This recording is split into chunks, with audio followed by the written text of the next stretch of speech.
Our universe is filled with secrets and mysteries, leaving us with many questions to be answered.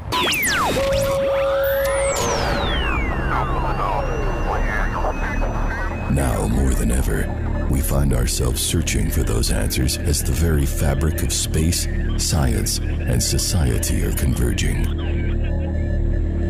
Here, for the first time, these worlds collide. As we give you the knowledge that breaks the barrier between what is science and what is merely pop culture. This is StarTalk. Now, here's your hosts, astrophysicist Dr. Neil deGrasse Tyson and comedian Lynn Koplitz. StarTalk. Welcome to StarTalk.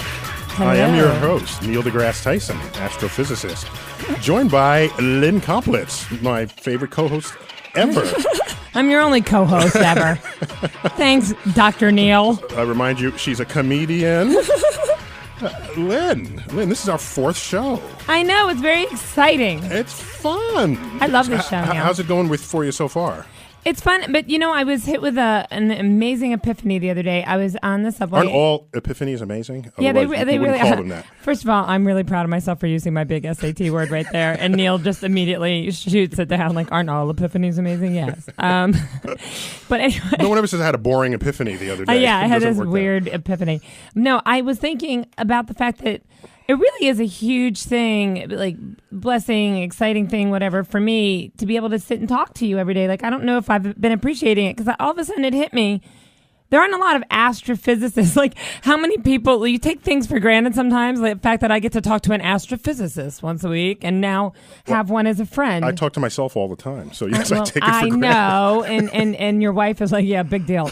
But I'm saying there's one in a million. What you told me? What was the statistic? There's 1 in a million astrophysicists. You do the math, right? It's 6,000 astrophysicists in the world, and about 6 billion people. You divide those two numbers, an astrophysicist. What's the number? Is 1 in a million. 1 in a million. If you do the math, yes. And you can't just have like I have 2 degrees. I have 1 degree, and then my fallback master's degree. You have a master's degree. I didn't know. Oh, thanks for saying it like you're so surprised. Like, really? They give those out at DeVry?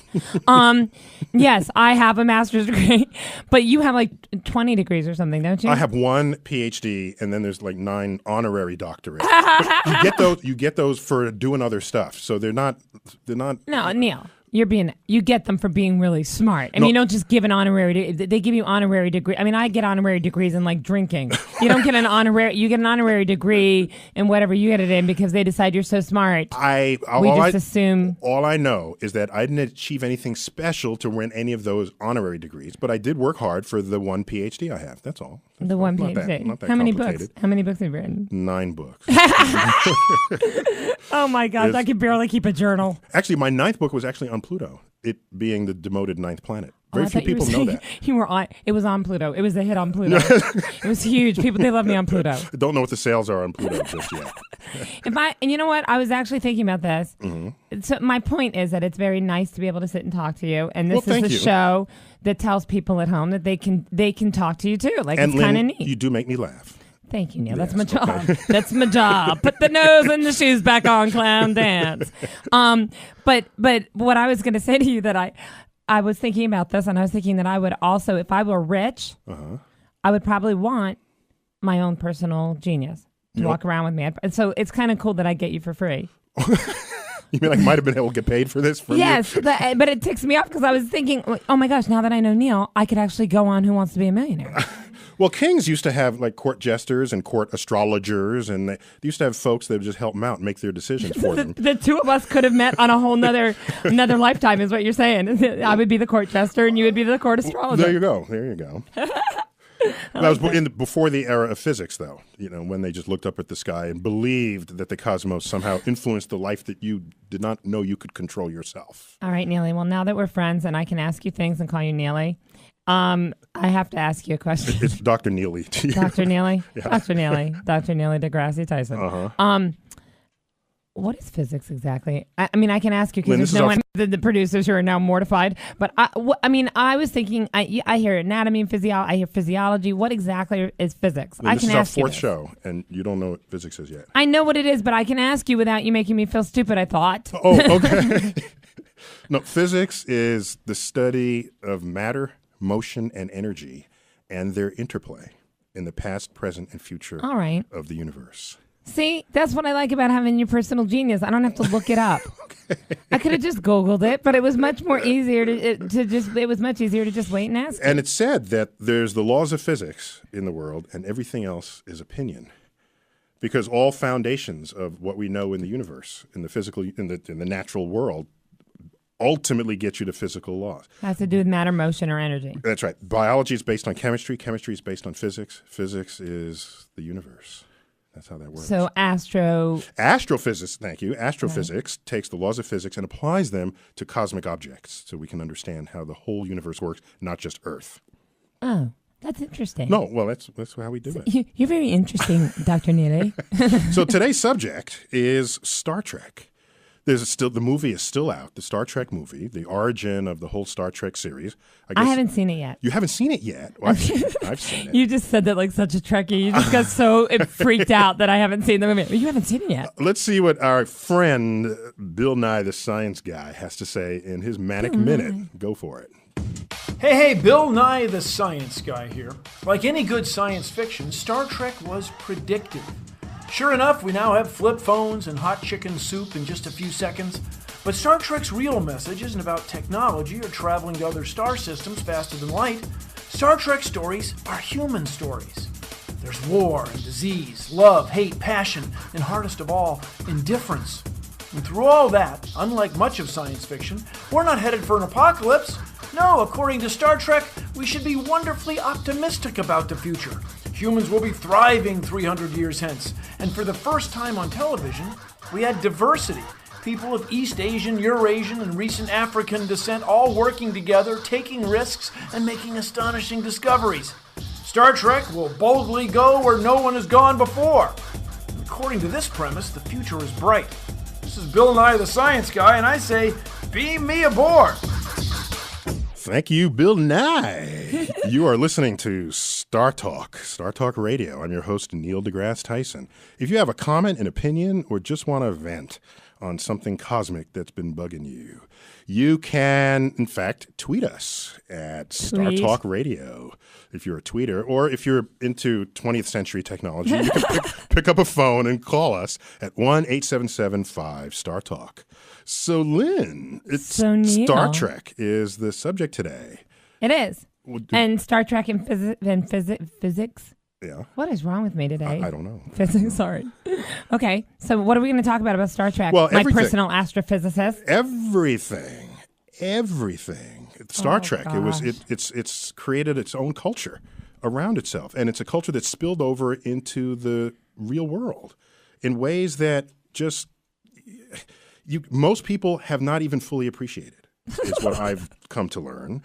From all the gadgets and all these things, but we should first learn a little bit about the movie, I think. Okay. I've got a friend who's a movie reviewer. Wait, he's not going to spoil it for me because He's a movie reviewer. Oh, okay. So I think they know better. I haven't seen it yet. They're professionals at this.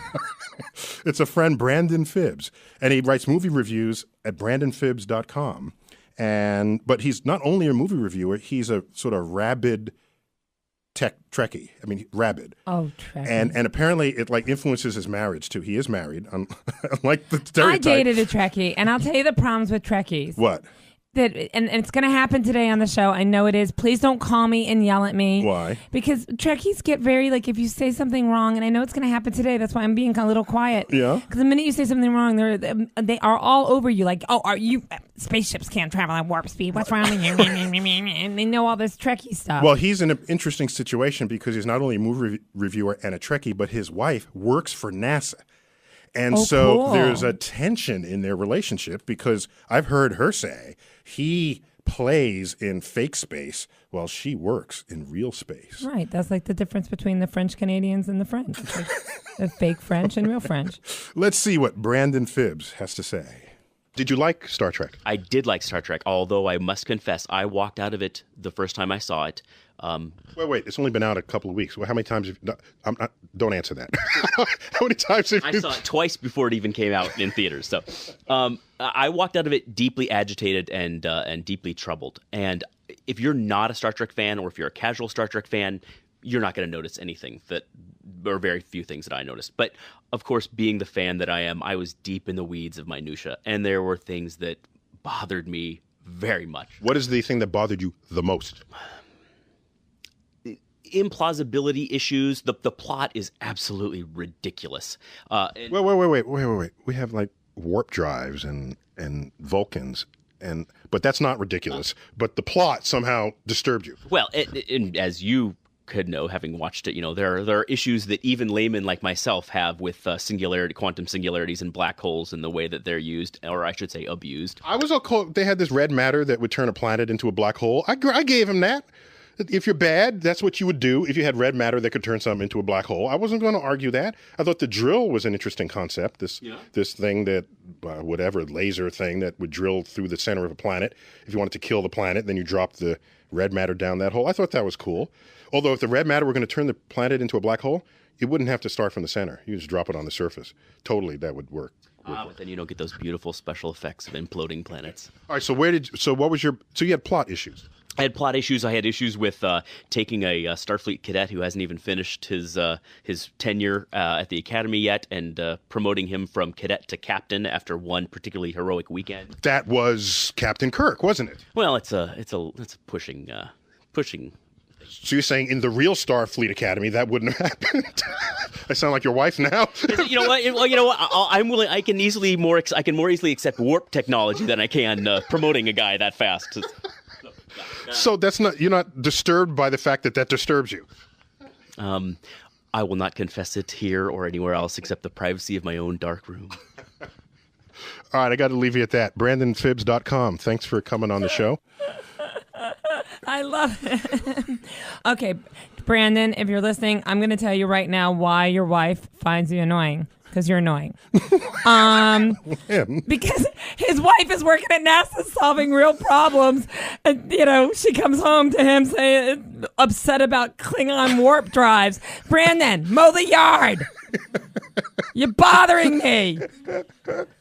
But he does sound interesting, and he does sound like he takes it to heart, and I like that in the critic. And at least he's married, unlike the stereotype we have for the rest of the Star Trek fans who haven't had their first date. Yes, but I doubt he's getting sex from his wife, but whatever. What? That's just a personal observation. I'm a comic, people. I'm a reporter of the truth. I go out, I see it, I bring it back. It's not always politically correct. All right. Well, I want to shift this up. You're listening to Star Talk. I want to distract you away from Lynn. You're listening to Star Talk. I'm your host, Neil deGrasse Tyson, joined by Lynn Koplitz, a comedian. May I remind you every now and then that that's who she is. You want to tweet us at Star Talk Radio, or if you're into old-fashioned technology, 1-877-5-STAR-TALK. If you have an opinion, or if you're dating a Trekkie, or if you're a 40-year-old... You are a Trekkie, peel your Spock ear off and pick up the phone. I want to pick up some subjects about Star Trek. There's a lot of technology that was introduced, envisioned in Star Trek, the original show, that today I think we have and take for granted. And I interviewed a friend and colleague named Lawrence Krauss. He's a professor down at Arizona State University. And he wrote a book